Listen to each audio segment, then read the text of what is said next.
The fog didn't just hang over the German plains that morning in September 1631. It choked the very air out of your lungs. Imagine the reek of 30,000 men huddled together in the cold mud, the smell of wet wool, unwashed bodies, and the sharp, metallic tang of gun oil. Across the field of Breitenfeld, the Imperial army waited. They were the giants of the age. They called themselves the Iron Men. For over a decade, they hadn't lost a single fight. They were led by Count Tilly, a man who looked more like a monk than a butcher. But don't let the robes fool you. He had turned the Protestant lands into a graveyard. But standing against him was something the world hadn't seen since the days of ancient Rome. Gustavus Adolphus, the Lion of the North. He didn't just want to win. He was obsessed with the ghost from 2,000 years ago. He had spent his nights by candlelight, poring over the maps of 216 BC, studying how Hannibal Barca had wiped out the Roman legions at Cannae. He was looking for the secret to the perfect trap. And on this day, in the heart of the 30 Years' War, he was about to set it. The Imperial troops were arranged in massive, lumbering squares called tercios. Imagine a block of 2,000 men, bristling with 18-foot pikes, surrounded by a ring of musketeers. They looked like giant iron-clad porcupines. To Tilly, this was the peak of warfare. It was slow, it was heavy, and it was unstoppable, or so he thought. Gustavus had different ideas. He had stripped the heavy armor off his men. He gave them shorter pikes. He taught them to move like a liquid, not a rock. He was gambling everything on speed. "Close the gaps," the Swedish officers screamed as the first Imperial cannons roared.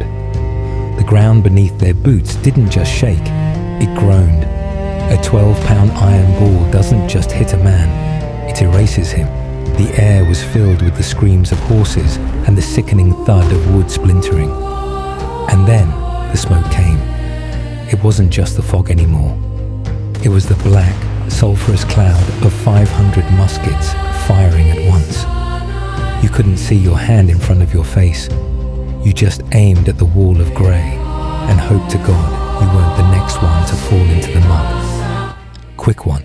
Smash that like if you didn't see that coming. We do this every week. Now, back to the slaughter. The battle nearly ended before it truly began. On the Swedish left, their allies, the Saxons, took one look at the Imperial juggernaut and simply broke. They turned and ran, thousands of them. It was a disaster. Within 30 minutes, the entire left flank of Gustavus's army was gone. It was a gaping hole. Tilly saw it. He grinned. He ordered his massive tercios to wheel to the right, intending to roll up the Swedish line and crush them against the woods. This was the moment every general dreams of, the killing blow. But this is where the ghost of Hannibal whispered in the lion's ear. Most armies of the 1600s were like big, clumsy machines. Once they started moving in one direction, you couldn't stop them. But Gustavus had spent years drilling his small units. As the Imperial giants began their slow, heavy turn, the Swedish king didn't panic. He did the impossible.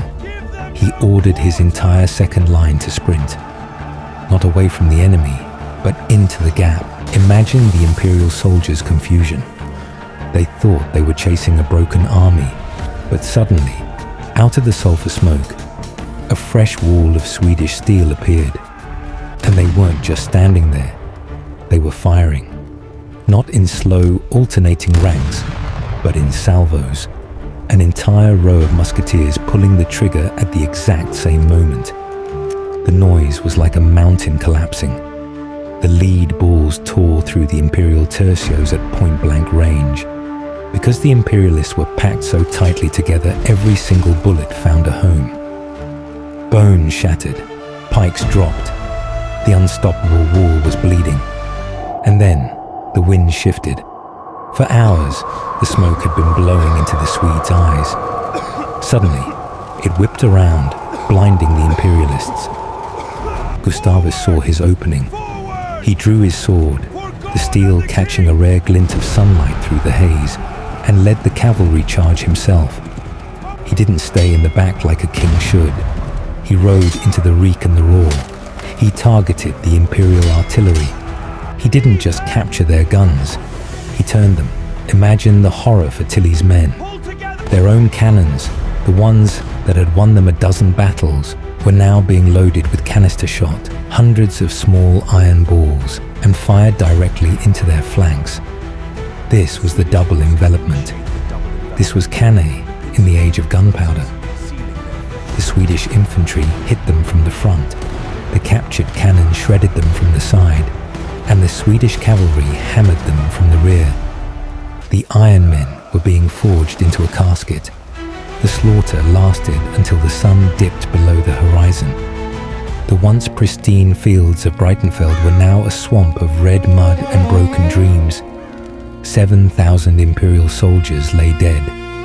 Thousands more were captured, their pride stripped away along with their banners. Count Tilly, the man who had never lost, was forced to flee through the woods, wounded and humiliated.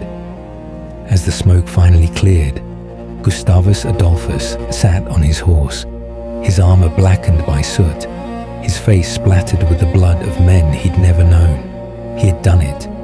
He had taken an ancient tactic, a move from a dead Carthaginian general, and used it to break the most powerful empire on earth. The Lion of the North hadn't just won a battle.